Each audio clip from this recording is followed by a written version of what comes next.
They are being called. They are being healed. Hi, everyone. Thank you for joining me. I'll be releasing old old prophetic dreams ranging from last year, 2024, November, up until now. So I'll be releasing back and forth to just try and be up to date. I'm a bit behind with the prophetic dreams that I want to share. So I dreamt that I was in a place I knew that I was not supposed to be there. Like I was there by grace, but I was like someone who was standing behind the stage. I was behind the stage, but at the corner, so I could see what was happening on the stage. So on the stage was like in a circular shape, and in the middle of that stage there was a chair. The chair resembled a throne, but it was more of an armed chair. Okay, and seated on it was a man, and the man was well built. He was bulky. Okay, um, and the man was wearing a long sleeve white shirt. It was rolled up to his arms. It was rolled up to his elbows. I beg your pardon. And he was seated like this.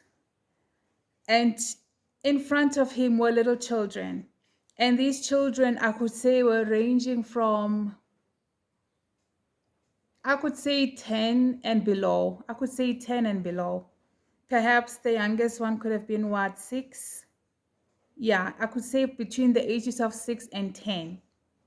And they were around him. But he lowered himself as he rested on the arm of the chair so that he could be on the same eye level with the little ones. And he began to speak to them. And the children gathered around him and they listened to him. And he spoke as a father figure, as how a father would speak, you know. But then I grew excited as I understood that that actually was actually God the Father in the dream. That man that was seated there was God the Father. You know, it's like that chair was representing his throne, but the Lord, but God the Father was communicating with the children as a father would. You know, he was less intimidating. Like he was just still God, still on the throne, but he was very relatable to the children, and the children are very comfortable with him because as I was listening to the conversation, he was giving them revelations, and a lot of what he was telling them was actually warnings to do with the weather disasters that were coming. I think he was trying to let the children know that he loves them, and that as the weather patterns are changing and the children are seeing the devastation that will come from it, that the children do not doubt his love, and that they understand that he is with them and he will protect them. So as he was speaking to them, the children will also be asking him questions. You know, I saw how he interacted with them. They were so free with him, and I remember thinking to myself, like, do these kids understand that this is God the Father? Do they even understand? Can they appreciate this precious moment? You know, I felt like these kids don't really get it, but the Lord had chosen these children, and the Lord was addressing them, but addressing them in a way that the children could understand. So I felt so happy as I hit there at the back, and I had a clear understanding that it was by grace that I was there. I was not even supposed to be there. So for me to be able to see this and to even hear the conversation, it was a blessing. And I also remember there was this other little one that was the closest to God. And I remember the Lord was speaking low to this one, you know, because the child asked something. Just can't remember what the child asked, but it had to do with the natural disasters that the Lord was warning the children about. And the child asked, it was just a simple question, childlike question, just that I do not recall, but it had everything to do with what God the Father had told the children. That's when he leaned in more to explain to the child. So I was seeing him from the back. I could only see the faces of the children that were facing him. And yes, they were facing him like eye to eye, the way a child would face the Lord. Okay, so I thought like that was a very interesting dream, you know? Yeah. And I would like to also add onto this video another dream, which I don't want to go into details, but would rather give out the message quickly, okay? In this dream, I saw a child that had a, um, what can I say? Or let me just interpret the dream rather, so I don't have to worry about what do I say, what do I not want to say, okay? Because I want this video short. I just want to get the message out. So there are children who are born with mental problems, learning difficulties. There's just mental problems. It was just the like the root of it, the root of the message was to do with the mental disorders, everything that was coming from the mental disorder, anything ranging from ADHD, um what else, difficulty in learning, um difficulty in speech, delayed, what delayed growth, delayed development, um conditions like dyslexia, you know, conditions like the children, also the children that were taking medication, anything that has to do with the mind, that has to do with the memory, and children that are taking medication, that has to do with the neurological line, anything to do with the neurologist patients, those children. So in the dream, I saw the Lord healing the children. I saw the Lord healing the children. But let me tell you how the dream played out. So we knew this child to not be a child that talks much, okay? Because the child would just say like words, not saying it's just words, like ma or maybe milk, just random things like that. But what happened was the child began to speak. The child began to speak. And I remember I just paused, like, when you're hearing something and you think like you're not hearing it correctly. And I just couldn't even turn around to look at the child because I was afraid I may just cause the child to stop talking. And after the child was done, I looked at the child. You guys, as I looked at the child, the face of the child looked different. The face of the child looked different. And it was the same case for all the other children that had the mental problems, the mental disorder. Okay? All the children who take medication for whatever mental disorder, and the children who are seen by the neurologist. Okay, please do not exclude your case. Can you stand by faith in what the Lord has showed me? Okay, and it touched me the most because this had to do with the children. Now here's one. This is such an interesting one. With this one, this child barely spoke. This child barely spoke.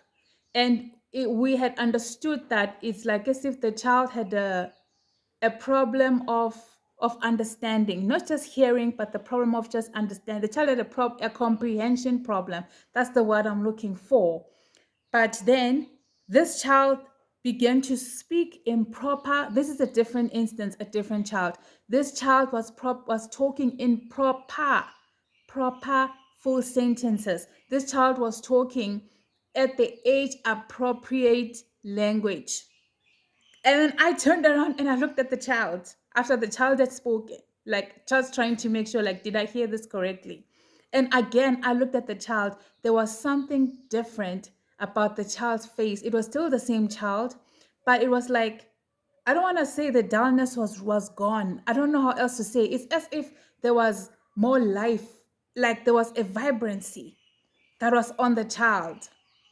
Imagine as if imagine a person whose face is dry and a bit forlorn and a bit sad, to someone who's excited, who's just being invited to a place they wanted to go, or a person who's about to go on a surprise vacation. That's how it, like, that's how different they looked. The eyes were wider, the face was more alive. And I'm sorry to use this word, but they had a different aura, they had a different energy. But it was the same child. It was the same child. Enough to make a mention of this one. This one played me good. So this child, I spoke to this child, like normal. This is a different child, like normal. I'm just putting all these different dreams that I got into one thing because they are all talking about the same thing: the healing of the children, the delivering and the healing of the children with the mental disabilities problems. Okay. So I spoke to the child in a normal way, but using that simple language. Okay. And then a third person joined us. And I started to focus more on this older lady, leaving this child alone. And after that, another person joined us. So this person felt this lady was she was, I could say she was in her 20s, you know. And as she stood there, so you can see the age difference between this kid and the someone in their 20s, you know. So it's like a kid, you know, this person is not in their teens. No, this person is in their 20s. And now I'm busy talking to this woman, and this child has this 20 something year old to speak to. Guess what? This child leveled up and began to make proper conversation. This child started to speak about the weather. The child started to speak, you know, the vocabulary that I didn't even know that the child knew or understood. Like the kind of conversation that this child had held. Imagine if you can imagine, like when you're at a casual party with your friends, you know, when you're at a braai with your friends, and when you are at a business meeting. Do you understand the difference, how you carry yourself? That's how this child moved. This child moved from being casual with me, you know, just talking, you know, just random things about life, to and just, you know, games and life and friends, to this child now being serious, talking about the weather, asking the person, how are you, how have you been, like, I you guys. And then I looked at this child, the even the posture of the child. So I'm telling you, there's healing that is coming to the children that has mental problems, because I saw their posture different, their faces were different. It's like their faces were glowing with a different light. There was just something different in their eyes. There was something different on their faces. There was something different about the that demeanor. You know, their voices carried something. There was some weight there. So I was just touched. I was just touched. So I just wanted to share this word that God is not only calling the children, but is remembering the children that has mental disorders, delayed development, learning disabilities, children that are on medication because of mental health problems, mental health issues. So I hope that this is a blessing to someone as we look forward to the miracles that God is working. And let us understand how faith works. This is what God is working in the spirit. So we stand in what is God is doing now. When we talk about faith, we're believing in what God is doing now. You know, even as we declare our healing, we thank God for healing us, a present continuous tense or in past tense. Like if I was sick, I would say I am healed in Jesus' name, or I would say God is healing me. Not that God is going to, it's already done.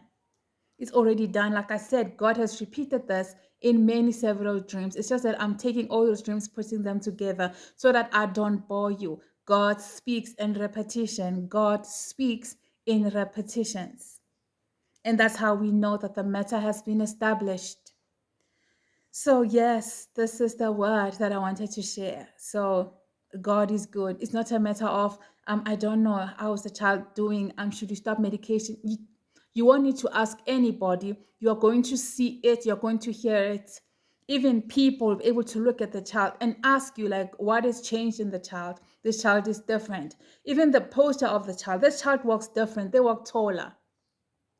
There will be a difference that you will see physically before even the child opens their mouth. Just that when the child speaks is what will attract attention to let you know, like, hey, something has happened. So you're wondering whether you should stop medication or not. It's not a matter of you wondering about it. You're going to see it. You're going to see the results. So that by the time you go to the neurologist, the time when you go to the educational therapist, you go to the occupational therapist, you go to the What did I not count?